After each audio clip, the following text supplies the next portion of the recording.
Sunday's significant snowstorm is almost here. Let's break it all down. We're close enough to the onset of this storm that winter storm warnings have arrived. The timing of this storm has stayed pretty consistent, with snow starting in the afternoon and evening on Sunday.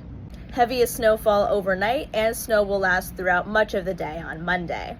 The snowfall rates are very high Sunday night, approaching 1 to 2 inches per hour. That is very heavy snow, which will make travel during this time pretty difficult. Most of the state is expected to see significant snowfall. Temperatures will be very cold during this event, down into the single digits, which means dry and fluffy snow. We're not expecting a lot of wind, and that dry, fluffy snow lowers the risk of power outages.